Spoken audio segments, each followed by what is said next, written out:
Vous pouvez être charmant et doux et gentil, même s'il n'y a rien en vous qui ait envie de l'être. Écoutez-moi bien.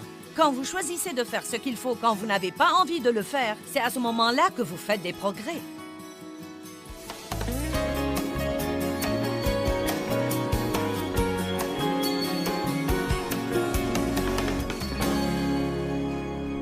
Ce soir, nous allons parler de comment rester équipé pour le combat. Nous sommes en guerre, la pensée est le champ de bataille. C'est le premier lieu où Satan va essayer de vous attaquer.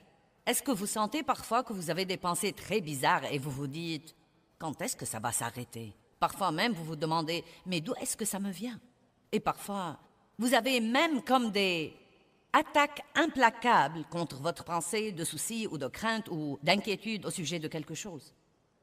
Vous devez apprendre à ouvrir votre bouche et à dire « Arrière de moi, Satan », à citer quelque chose de la parole, comme a fait Jésus dans Luc chapitre 4, et à arrêter d'être passif et de ne pas vous comporter comme un soldat dans l'armée de Dieu. Nous sommes des soldats dans l'armée de Dieu et Jésus est le commandant de l'armée. Il nous a donné son nom, il nous a donné sa parole, il nous a donné son sang. Je suis allée à l'église pour de nombreuses années et je ne savais pas que le diable était réel ou qu'il était un problème. Je savais vaguement qu'il y avait un diable, mais je n'avais aucune compréhension et aucune révélation là-dessus. Et quand finalement quelqu'un a commencé à m'apprendre que le diable était à l'origine de la plupart de mes problèmes, certains d'entre eux, je me le croyais, mais le diable était à l'origine de mes problèmes, et que j'avais autorité sur lui, j'ai commencé à écouter des enseignements et à participer à des séminaires sur la guerre spirituelle dans les années 70 et 80. Donc, la plupart de nous avons passé les 5 ou 10 années suivantes à crier après le diable tout le temps, à crier après lui. « Je te réprimande, je te réprimande, je te réprimande !» Et pour être très franche, ça n'a pas servi à grand-chose. Nous avions toujours les mêmes problèmes. Finalement, le Saint-Esprit m'a attiré à lui et a dit « Pourquoi ne pas apprendre comment Jésus a fait la guerre spirituelle ?» Je veux donc vous parler ce soir de faire la guerre spirituelle à la façon de Dieu. Et ce n'est pas en criant et en tempêtant. Le diable est un esprit. Vous ne pouvez pas le tuer avec une arme à feu. Vous ne pouvez pas le saisir et l'étrangler ou lui donner un coup de poing sur le nez. Vous ne pouvez pas lui casser les dents. C'est un esprit et vous devez lutter contre lui dans l'esprit. Dieu nous a donné des armes et nous a donné une armure. Avec les armes, nous poursuivons l'ennemi. Avec l'armure, nous nous protégeons contre l'ennemi. Nous devons savoir utiliser nos armes et nous devons veiller à porter notre armure de façon régulière. Une guerre spirituelle pour les gens spirituels. Combien d'entre vous l'avez eue avec l'ennemi et vous êtes prêts à apprendre à lui faire la guerre et à gagner la guerre? Bon. Eh bien, nous allons commencer par Apocalypse 16, 15, qui est un verset très bizarre si vous ne le comprenez pas. « Voici, je viens comme un voleur. Bienheureux, heureux et à être envié, celui qui veille, reste éveillé et qui garde ses vêtements. » Mais qu'est-ce que cela veut dire? Restez éveillé et gardez vos vêtements. Je me demande ce que vous auriez pensé si je vous ai dit « Je vais vous enseigner ce soir sur « Restez éveillé et gardez ses vêtements ». Vous auriez pensé « Mais qu'est-ce que ça veut dire ?» Il dit « Je veux que tu restes éveillé, que tu restes alerte, que tu restes agressif, que tu marches dans ton autorité et que tu apprennes à garder tes vêtements pour qu'on ne puisse pas voir ta nudité. » Laissez-moi vous dire quelque chose. Nous avons tous des vêtements sur nos corps ce soir. Beaucoup d'entre vous ont travaillé dur pour trouver la bonne tenue. J'ai travaillé dur sur la mienne. Ça fait longtemps que je ne porte pas de jupe. Je veux savoir si vous aimez ma jupe. Vous l'aimez? Oui, je portais toujours des jupes autrefois. Ensuite, j'ai commencé à porter toujours des pantalons et on m'a finalement fait porter des jeans. Et maintenant, je me suis dit... Je veux des jupes de nouveau. Je vais m'acheter une robe. Laissons les gens dans le doute. Amen. Mais j'ai travaillé dur sur cette tenue. Cependant, croyez-moi, le diable se fiche pas mal de ma tenue et se fiche aussi de la vôtre. Elle ne l'impressionne pas. Il se fiche pas mal de ce que tout ce que vous portez soit assorti. Il se fiche pas mal de vos boucles d'oreilles, de vos chaussures, de vos bijoux, de vos bracelets. Il se fiche pas mal de tout ça, mais vous portez vraiment une autre tenue. Vous avez mis sur vous une tenue spirituelle. Donc, quand Apocalypse 16, 15 dit « Restez éveillés, restez alertes, soyez agressifs, soyez sur vos gardes, faites attention et gardez vos vêtements », il parle des vêtements spirituels que nous devons veiller à porter à tout moment. Quelle sagacité et quelle révélation si vous n'avez jamais entendu dire quelque chose comme ça. La Bible utilise l'expression « se revêtir » et « se dépouiller ». J'ai revêtu mes vêtements quand je suis venu ici. Je me suis revêtu de mes vêtements en venant ce matin. Quand je suis rentré à l'hôtel l'après-midi, je m'en suis dépouillé. Puis j'en ai choisi d'autres et je m'en suis revêtu. Quand je rentrerai ce soir, je me dépouillerai de ceci et je me revêtirai de mon pyjama. Quand je me lèverai le matin, je me revêtirai de quelque chose d'autre. Quand je rentrerai, je m'en dépouillerai. Personne ne se tient debout dans sa penderie et ses vêtements sautent sur son corps. Vous devez les choisir exprès et vous devez vous en revêtir exprès. Nous devons apprendre à vivre intentionnellement. Ce devrait être une des premières lois de notre vie et nous devons comprendre que c'est une des premières lois du succès, l'intentionnalité. Nous devons faire les choses exprès. Nous ne devons pas attendre pour voir ce qui va nous arriver. Nous devons faire les choses exprès. Si nous passions à nous habiller spirituellement la moitié du temps que nous passons à nous habiller dans le naturel,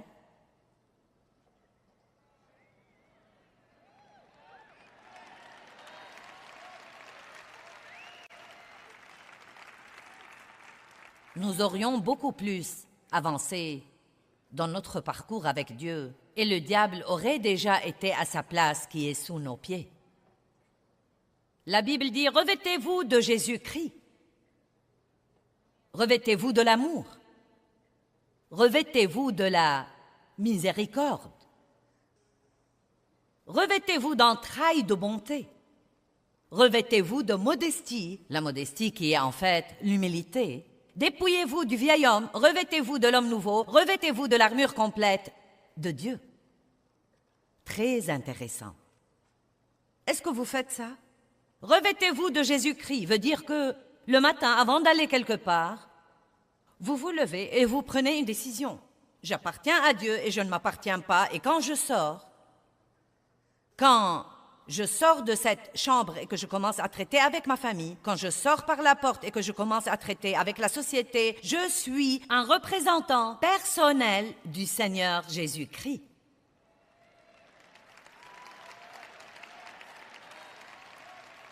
Et je dois me revêtir d'un comportement qui va le représenter.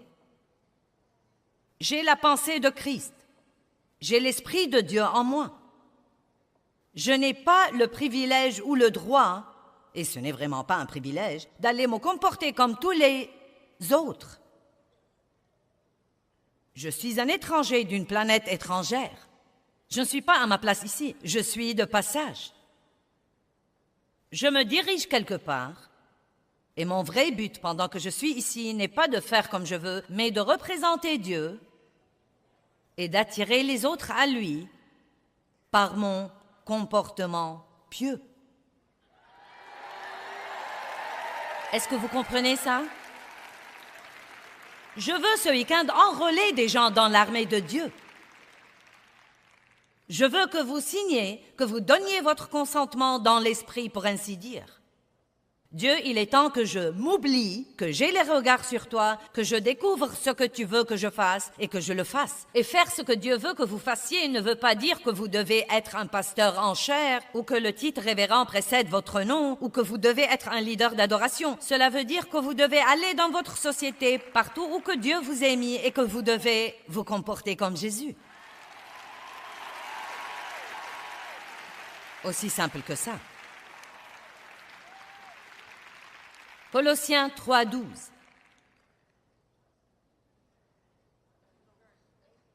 Frères, ainsi donc, revêtez-vous comme des élus de Dieu, comme ses représentants choisis, qui sont purifiés et saints et bien-aimés par Dieu lui-même, en revêtant un comportement. Donc le comportement, ce n'est pas d'attendre pour voir ce que nous ressentirons puis d'agir en conséquence.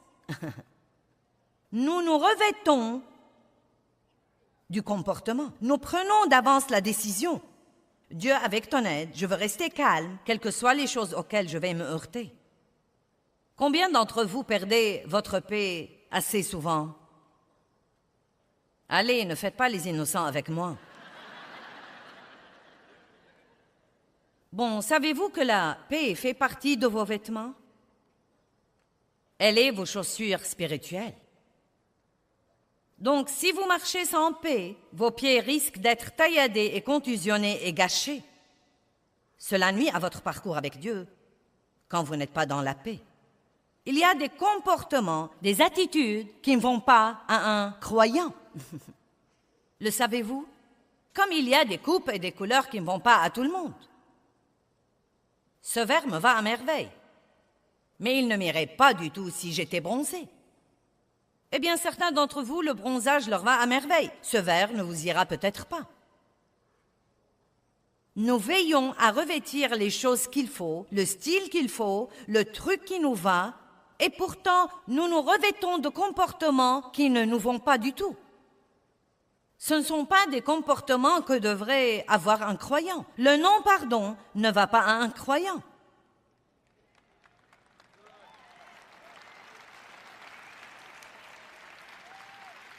L'amertume, le ressentiment, la colère, la mauvaise attitude ne vont pas à un croyant. L'impatience ne va pas à un croyant. Est-ce que quelqu'un m'entend ce soir?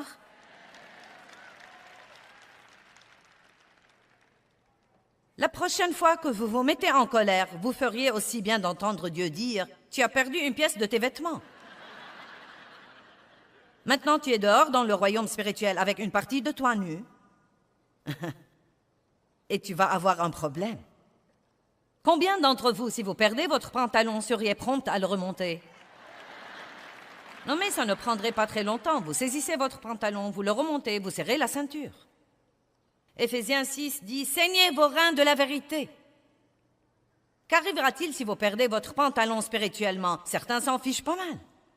Nous devons comprendre qu'il y a un monde spirituel qui est en réalité vraiment plus réel et plus important que ce monde. Nous l'ignorons parce que nous ne le voyons pas.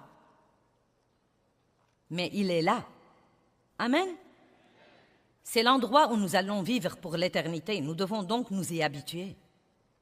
Levez vos mains si vous comprenez même un peu de quoi je parle. Bon. Revêtez-vous du comportement.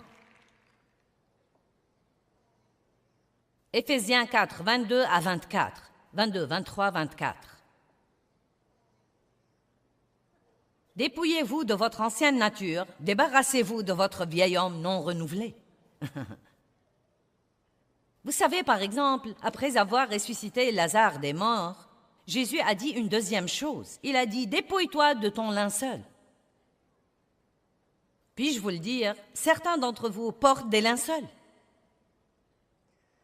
Vous portez des trucs qui ne vous vont pas. Vous portez toujours des trucs de cette vieille vie. Vous portez toujours une attitude découragée et opprimée tout le temps. Jésus a non seulement dit à Lazare « Sors dehors et sois ressuscité des morts », mais encore « Enlève ton linceul ». Il est temps d'oublier le passé et tous les vêtements de la tombe, la dépression, le découragement, la crainte, la mauvaise attitude, la mentalité de victime. Dépouillons-nous de ces vêtements de la tombe et revêtons-nous des vêtements de la résurrection.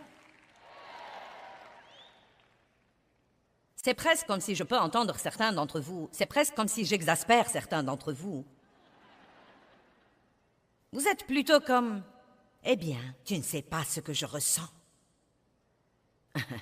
Je vous entends, tu ne sais pas vraiment ce que je ressens et tu ne sais pas ce que j'ai enduré. Ne viens pas me donner ton message joyeux comme quoi je dois être toujours heureux.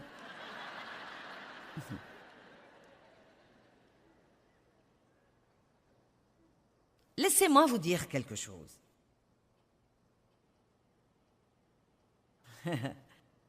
Vous pouvez sourire si vous le voulez ou non. En fait, écoutez-moi bien. Vous pouvez être gentil même si vous n'en avez pas envie.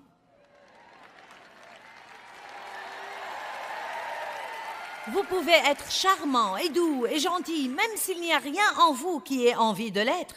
Écoutez-moi bien. Quand vous choisissez de faire ce qu'il faut quand vous n'avez pas envie de le faire, c'est à ce moment-là que vous faites des progrès. Nous ne grandissons pas du tout si nous ne faisons que ce qui est facile.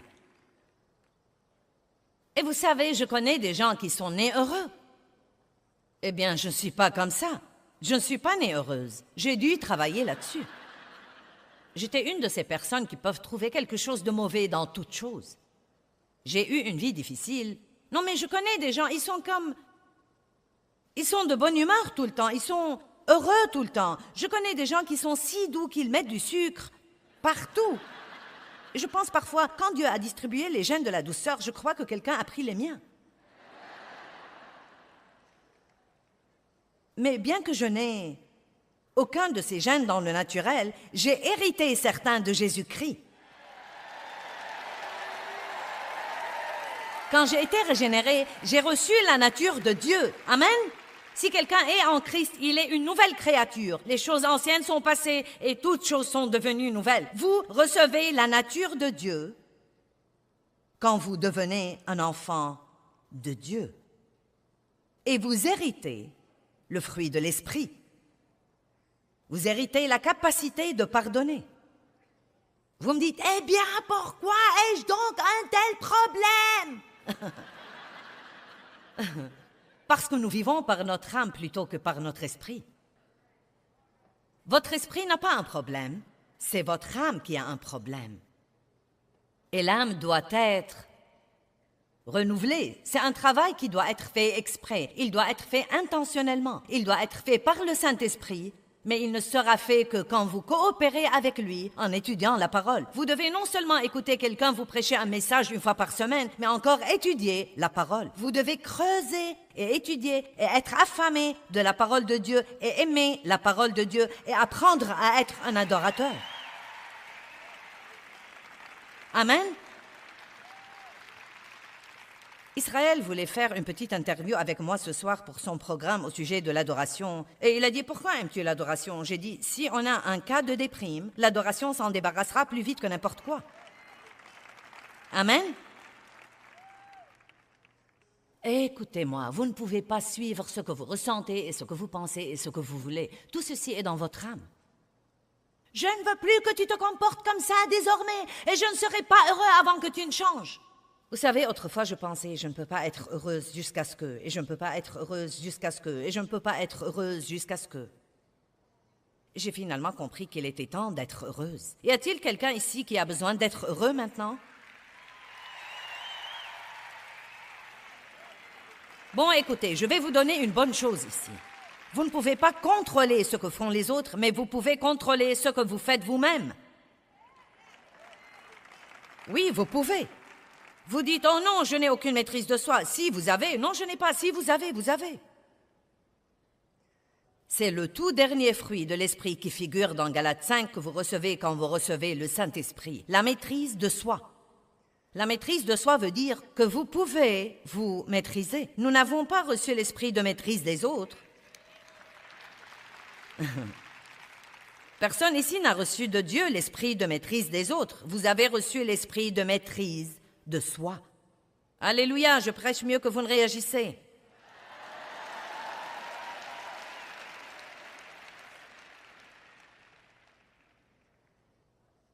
Dépouillez-vous du vieil homme. Revêtez-vous de l'homme nouveau. Revenons à Éphésiens 4, 24 à 26. Dépouillez-vous de votre ancienne nature, enlevez et débarrassez-vous de votre vieil homme non renouvelé qui a caractérisé votre vie passée et qui se corrompt sous l'effet des convoitises et des désirs trompeurs. Et soyez constamment renouvelés dans l'esprit de votre intelligence en ayant une nouvelle attitude mentale et spirituelle. Attitude, attitude, attitude. Et revêtez-vous de la nouvelle nature. Dépouillez-vous de l'ancienne nature, revêtez-vous de la nouvelle nature. Et quel est le pont pour y arriver? Changez votre façon de penser en permettant à votre pensée d'être renouvelée par la parole. Par exemple, si vous vous levez tous les matins et que vous ne faites que penser à toutes vos erreurs et à tous vos problèmes, et que vous avez tout gâché hier, et à quel point vous vous en voulez, et pensez à tout ce que vous n'avez pas dans la vie, je peux presque vous promettre que vous ne pourrez pas sortir et être gentil avec quelqu'un d'autre.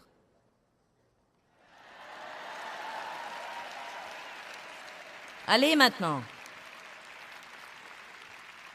Vous devez vous réveiller le matin et vous devez penser à certaines choses exprès. Ne pensez pas et ne méditez pas tout ce que le diable essaye de vous déverser dans la pensée. Commencez à penser comme Dieu veut que vous pensiez et vous pouvez penser ce que vous voulez penser. Vous ne devez pas penser tout ce que le diable vous offre, vous pouvez penser ce que vous voulez penser.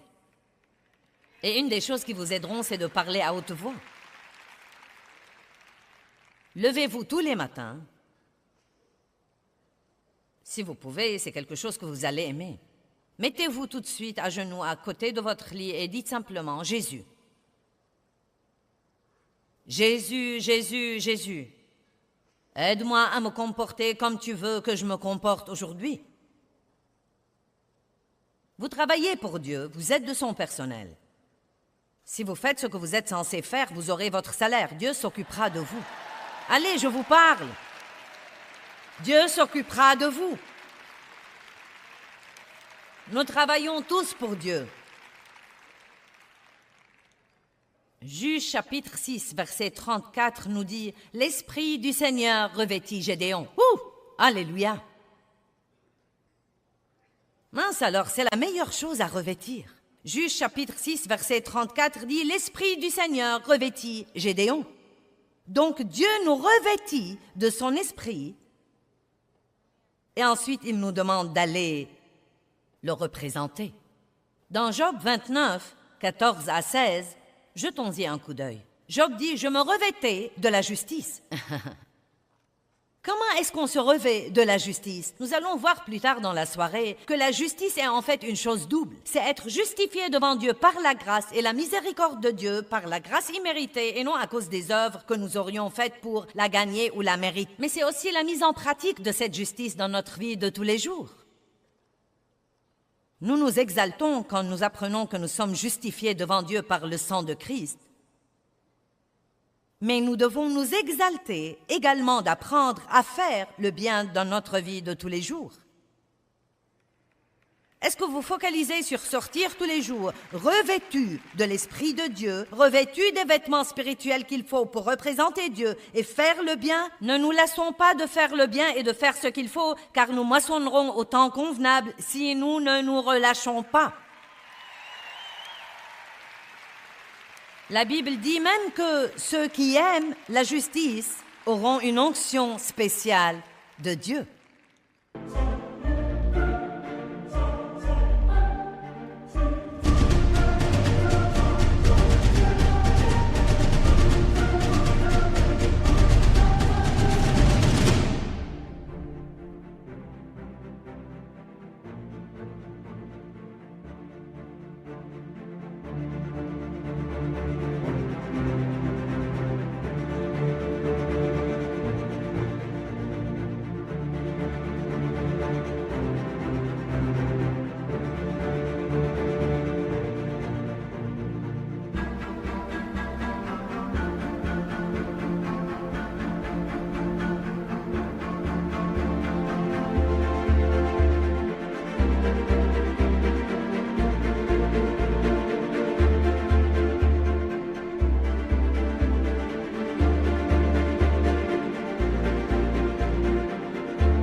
Aimer la justice.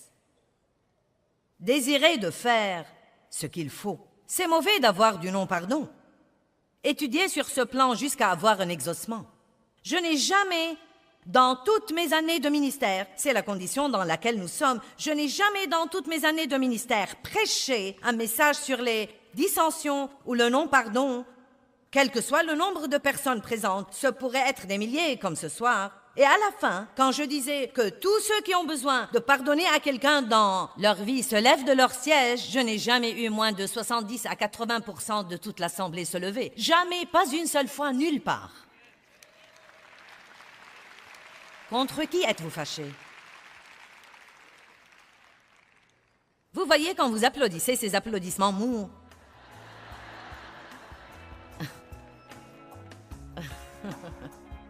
Je sais que vous avez du mal à applaudir fort parce que vous appartenez peut-être à cette catégorie. Eh bien, je veux que vous vous rappeliez que comme je porte ces vêtements physiques, nous portons tous des vêtements spirituels ou nous ne les portons pas. Et si nous ne les portons pas, nous serons exposés aux attaques de l'ennemi. La Bible nous apprend à mettre des trucs comme les chaussures de la paix et le casque du salut et la cuirasse de la justice. Et Éphésiens 4 dit que nous devons nous dépouiller du vieux et revêtir le nouveau.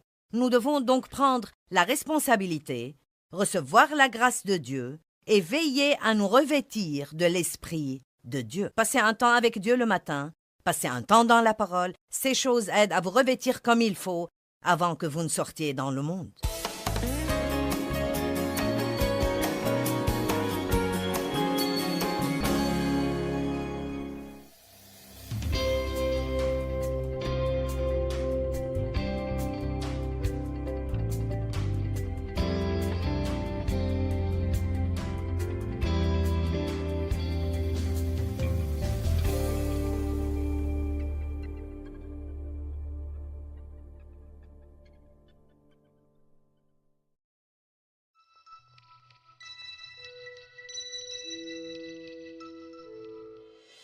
Vous ne devez pas rester assis à ne rien faire. Et dire, Joyce, prie pour moi pour que j'aie la paix. Je peux prier pour vous, pour que vous compreniez que Dieu vous a déjà donné la paix et pour que vous fassiez ce que vous devez faire pour...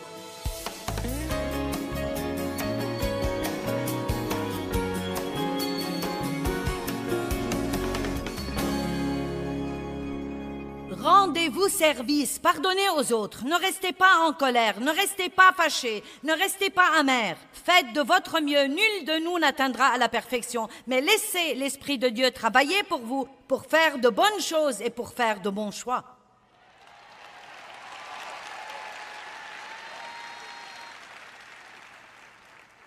Job a dit, je me revêtais de la justice, et voyons comment il a mis ça en pratique. Je me revêtais de la justice et elle me revêtait, ou c'était mon vêtement, Job a dit. Ma droiture. Job était quelqu'un qui tâchait de redresser les torts.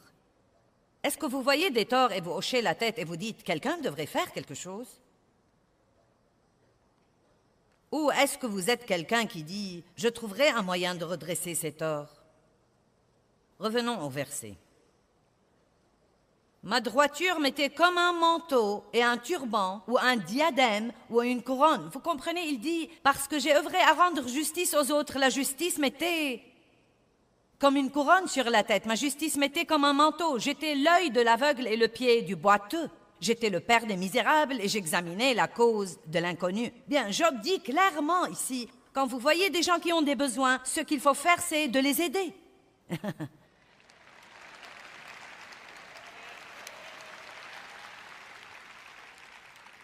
Maintenant, si vous voulez lutter contre le diable, vous ne devez pas y aller sans être revêtu comme il faut et revêtu de votre armure. Je veux aller à 1 Samuel 17. Nous allons voir David quand il a combattu Goliath. Et Saul revêtit David de ses propres habits, lui mit sur la tête un casque de bronze et le revêtit d'une cuirasse. David ceignit aussi l'épée de Saul par-dessus ses habits et essaya en vain de marcher car il n'était pas entraîné. Et David dit à Saul, je ne pourrai pas marcher avec tout cela car je ne suis pas entraîné et il s'en débarrassa. Qu'est-ce que je veux dire par là? Si vous voulez gagner votre bataille contre le diable, vous devez arrêter d'essayer d'être quelqu'un d'autre. Vous ne pouvez pas vaincre le diable avec l'armure de quelqu'un d'autre, avec la personnalité de quelqu'un d'autre, avec les dons de quelqu'un d'autre, avec les talents de quelqu'un d'autre. Allez maintenant.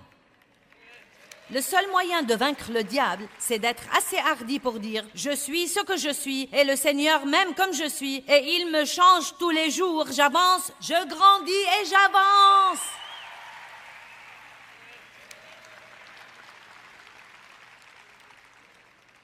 Je ne suis pas censé être comme vous et me comparer à vous. Je ne suis pas censé rivaliser avec vous. Dieu m'apprendra à vaincre l'ennemi à sa façon. Regardons verset 45. David dit aux Philistins, « Toi, tu viens à moi armé d'une épée, d'une lance et d'un javelot, et moi, je viens à toi armé du nom du Seigneur des armées. » Alléluia! Il n'avait pas besoin de l'armure naturelle de Saul, il avait besoin d'une armure surnaturelle, et c'est ce dont vous avez besoin. Et moi, je viens à toi armé du nom du Seigneur des armées, du Dieu des lignes d'Israël que tu as défié. Aujourd'hui même, le Seigneur te remettra entre mes mains. J'aime la façon dont il prophétisait d'avance la mort de Goliath. Écoutez ceci. Aujourd'hui même, le Seigneur te remettra entre mes mains. Je te frapperai et je te décapiterai. Aujourd'hui même, je donnerai les cadavres de l'armée philistine aux oiseaux du ciel et aux animaux de la terre. Et toute la terre saura qu'il y a un Dieu pour Israël.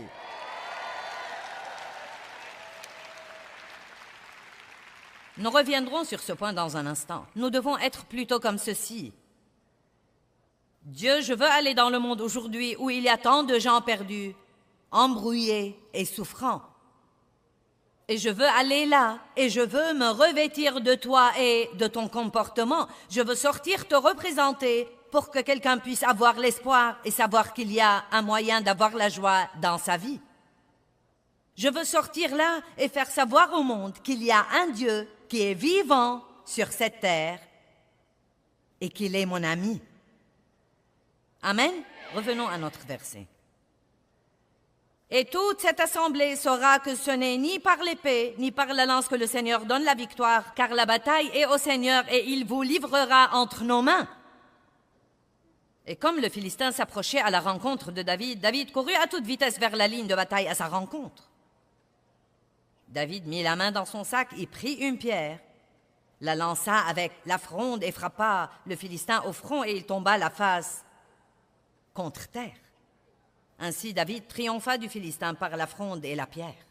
Il frappa le Philistin et le tua, mais il n'y avait pas d'épée dans la main de David. Quand vous êtes vous-même, Dieu oindra fortement tout ce qu'il vous met entre les mains et tout ce qu'il vous demande de faire. David a compris que l'armure ordinaire ne marchera pas pour lui, donc il s'est revêtu de l'armure de Dieu. Il s'est revêtu de vêtements spirituels plutôt que de vêtements naturels. Luc 11, 22 dit « L'homme fort ne peut vous voler à moins qu'il ne vous ôte d'abord votre armure. » Regardons Éphésiens 6, 11 à 18. « Revêtez-vous de l'armure de Dieu. » C'est à nous de nous en revêtir. Dieu nous la donne, mais nous devons nous en revêtir. Cela veut dire que nous devons faire attention à ce qui ne va pas dans notre vie et nous devons prier là-dessus et travailler avec le Saint-Esprit et il le redressera dans notre vie, mais nous ne pouvons pas l'ignorer. Revêtez-vous de l'armure complète de Dieu, des armes lourdes que Dieu vous a fournies. Laissez-moi vous dire que tout ce que Dieu vous demande de faire, il vous fournira ce dont vous avez besoin pour le faire.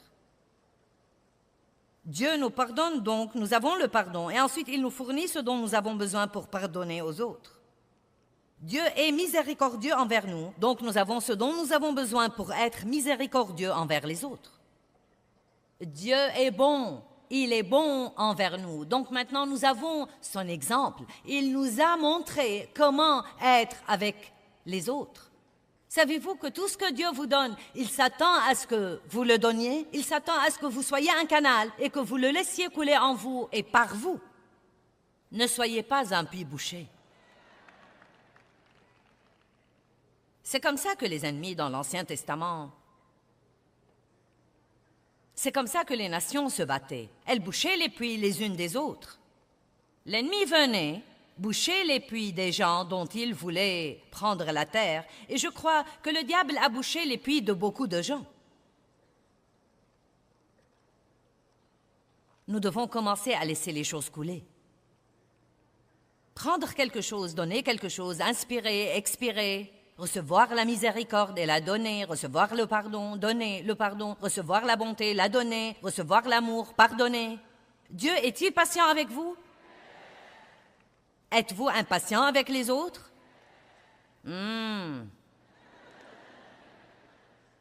Wow. Encore une fois, est-ce que Dieu se montre patient avec vous? Non mais, vraiment, une patience à toute épreuve, et vous êtes stupéfiés de combien Dieu est patient avec vous? J'en suis stupéfiée, moi aussi. Et pourtant, c'est si facile de s'impatienter tellement vite contre les autres qui ne font pas ce que nous voulons qu'ils fassent tout de suite. Moi, je m'amuse, vous aussi, j'espère.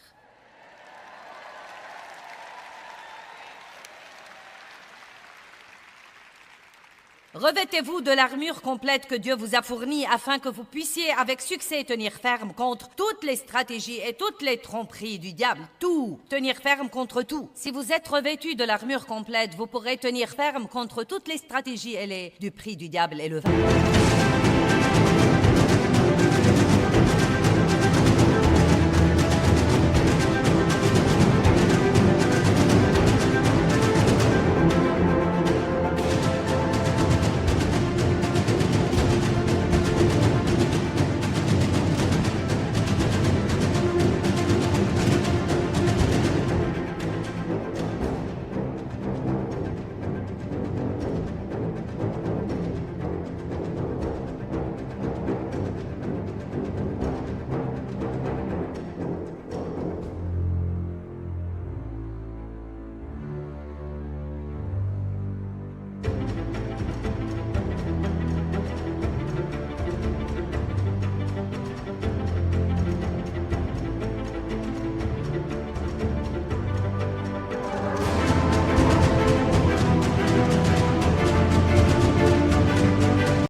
Car notre lutte n'est pas contre le sang et la chair, nous n'affrontons pas des adversaires physiques, mais nous luttons contre les esprits méchants dans le royaume céleste. Verset 13, c'est pourquoi revêtez-vous, que tout le monde dise revêtez-vous. Certains d'entre vous sont probablement fatigués de m'entendre dire toutes ces choses sur se revêtir et être actif. Mais vous n'allez pas vaincre le diable en regardant des feuilletons mélos et en mangeant des beignets.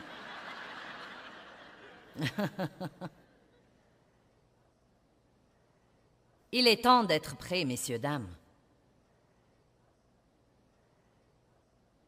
Revêtez-vous donc de l'armure complète de Dieu afin de pouvoir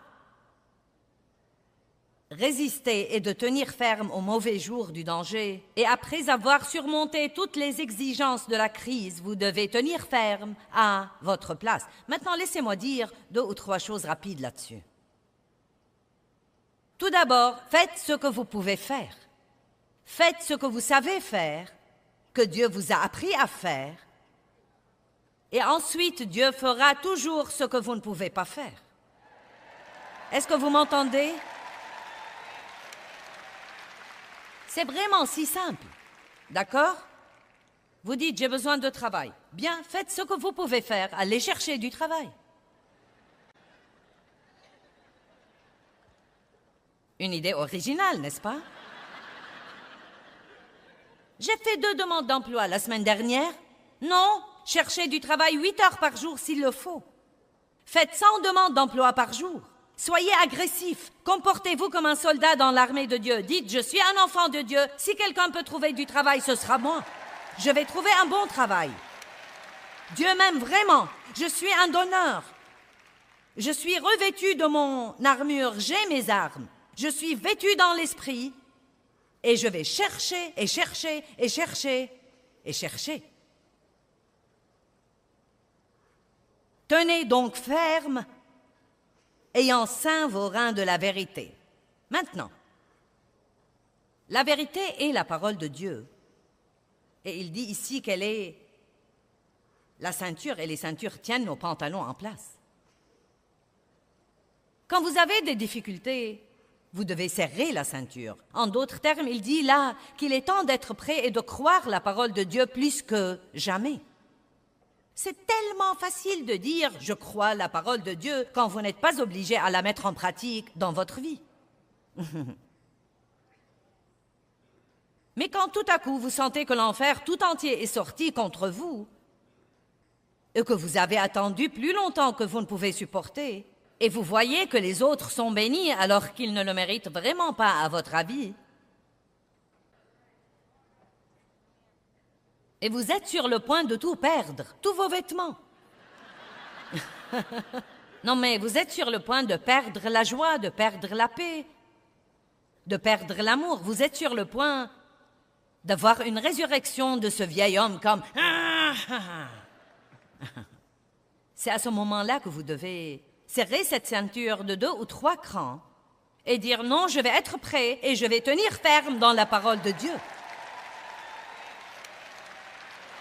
Est-ce que vous m'entendez ce soir?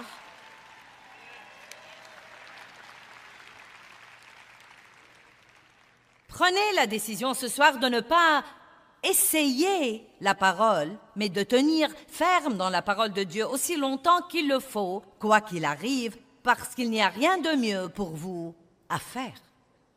Éphésiens dit ensuite, « Revêtez-vous de la cuirasse de la justice. » Vous devez savoir qui vous êtes en Christ. Vous m'entendez parler de la justice tout le temps. Vous avez été justifiés devant Dieu par le sang de Christ. Vous n'avez pas d'injustice maintenant, vous avez la justice. Vous ne devez pas être conscient du péché, vous devez être conscient de la justice. Vous pouvez penser, je suis un enfant de Dieu, il m'aime, je suis pardonné. Bien sûr, je ne fais pas tout comme il faut, je fais des erreurs, mais Dieu savait tout ce que j'allais faire avant de m'appeler à une relation avec lui, et il a quand même dit, je te veux.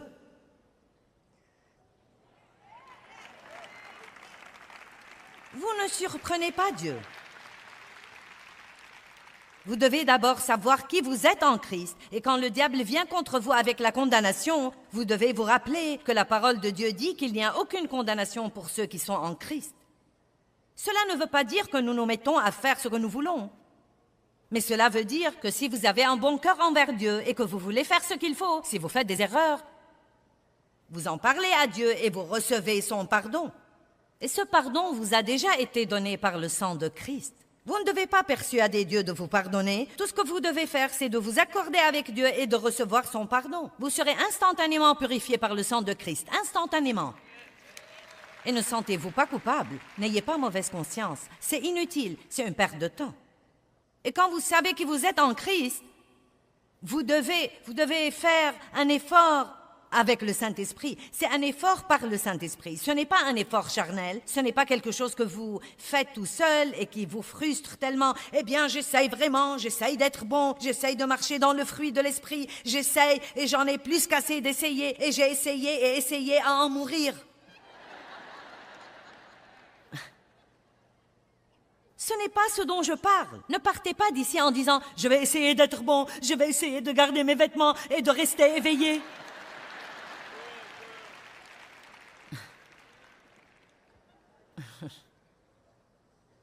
Je parle de fréquenter Jésus et je parle de l'aimer, de savoir qui vous êtes en lui, de lui demander de vous aider.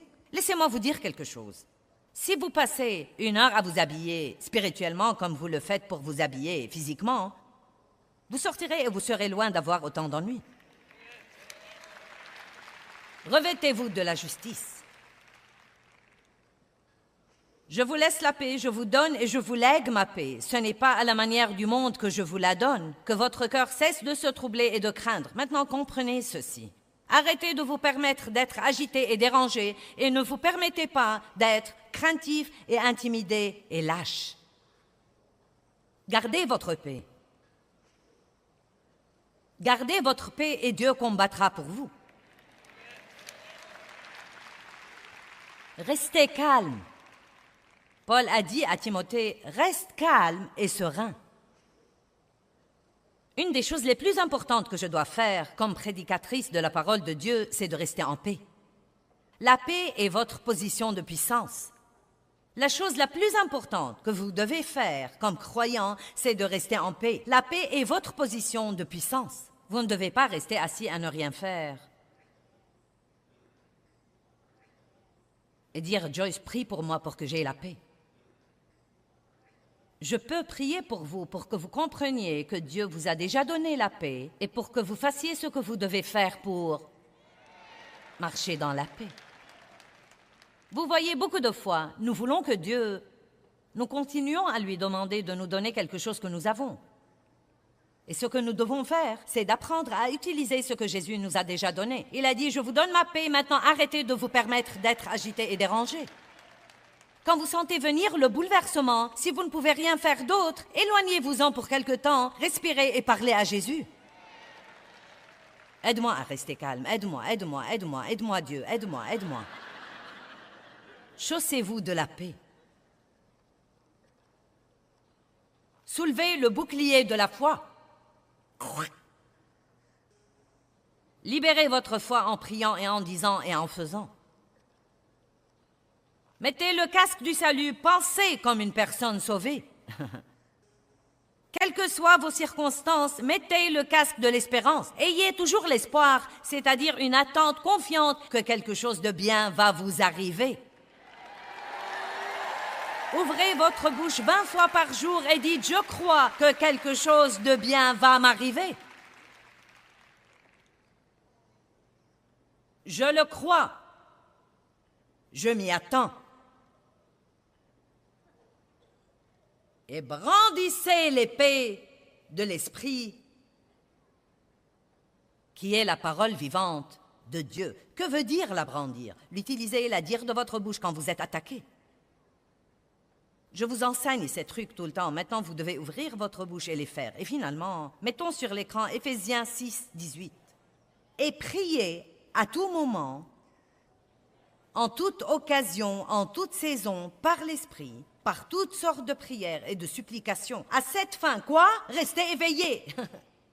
Éveillés à cela avec une forte détermination et en toute persévérance, intercédant pour tous les saints. Restez éveillés, restez alertes, restez actifs, restez passionnés, restez pleins d'ardeur et gardez vos vêtements spirituels. Vous n'aurez aucun problème avec le diable si vous portez votre armure, si vous sortez tous les jours avec le casque du salut, chaussés de la paix, sachant qui vous êtes, en Christ, déterminés à tenir ferme dans la parole, disant la parole de Dieu, vous aurez la victoire, la victoire, la victoire. Amen. Vous êtes armés et dangereux. Eh bien, je veux que vous vous rappeliez que comme je porte ces vêtements physiques, nous portons tous des vêtements spirituels ou nous ne les portons pas. Et si nous ne les portons pas, nous serons exposés aux attaques de l'ennemi. La Bible nous apprend à mettre des trucs comme les chaussures de la paix et le casque du salut et la cuirasse de la justice. Et Éphésiens 4 dit que nous devons nous dépouiller du vieux et revêtir le nouveau. Nous devons donc prendre la responsabilité, recevoir la grâce de Dieu et veiller à nous revêtir de l'Esprit de Dieu. Passez un temps avec Dieu le matin, passez un temps dans la parole, ces choses aident à vous revêtir comme il faut avant que vous ne sortiez dans le monde.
khắp phương trời vẫn nhớ tới quê hương.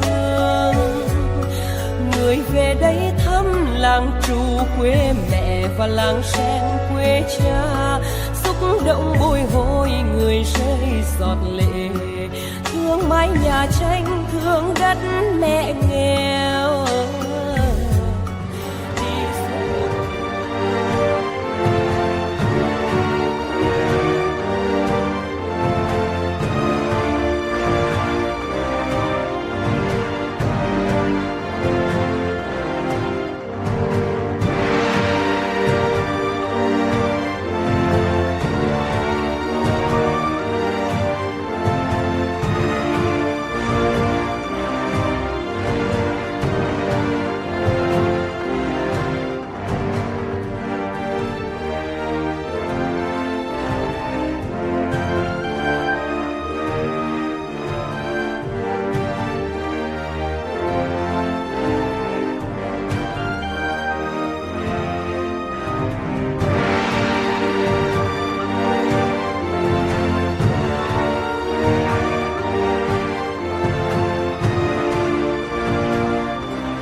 Thank